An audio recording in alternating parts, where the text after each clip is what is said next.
everyone, my name is Sarah, I'm the Assistant Director, and I'm joined here with Rosie, our American alligator, and we are in Dynamic Earth at Anniston Museum of Natural History. Now Rosie and I are here today because we want to talk a little bit how cool our alligators are. Okay, have you guys ever seen one? Well, Rosie here is new to the Anniston Museum of Natural History. She came all the way from Foley, Alabama to be an ambassador for us. And she is a beautiful creature. But we're in Dynamic Earth for a reason, okay? Most of the time we talk about alligators, we're gonna spend some time in our Alabama Hall.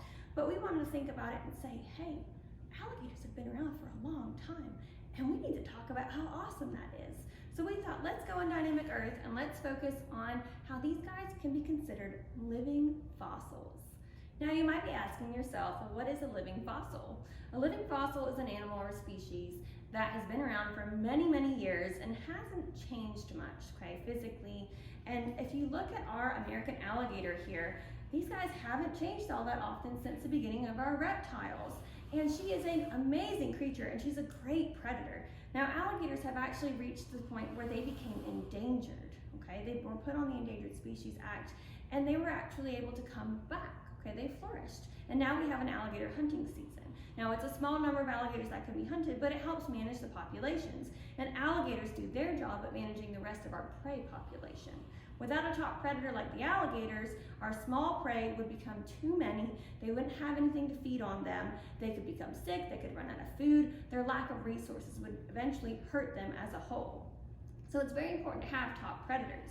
Now our alligators here, they are built to be the perfect predator, especially in that slow-moving, swampy-like area, that habitat for them. First of all, if we look at Rosie as our example here, her coloring is very unique. She's dark on top, it's a little bit mottled, okay? Think about a swamp, it's usually dark brown, a little bit of green. She very much has that coloring here. And then her belly is a nice pale color. If you're a fish and you're in the water, if you look up, you're expected to see some brightness from the sun. So it's normal to see some bright white colors up above. Now, if you look down, the water's gonna get darker, just like the back of your alligator, okay? Really great way to use camouflage here. Now, our alligators also come with their own set of goggles and nose plugs. Do any of you guys need to use those when you go swimming in the pool or anything, right? We plug our nose or we slip something on top of it. Well, Rosie the alligator here, she can actually, as soon as she goes underwater, something inside of her is going to shut her nose so she can hold her breath for a really long time. Now her eyes, whenever she goes under the water, she's gonna have essentially a third eyelid that's gonna come across her eyeball to protect it.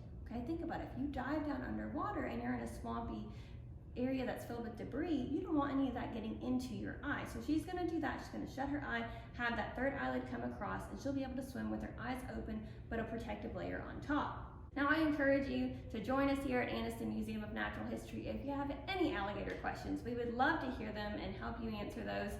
Walk our exhibit halls and view our taxidermied 11-foot alligator on display in the Alabama Stand of Cedars. Or join us for a program with Rosie, our American Alligator Ambassador.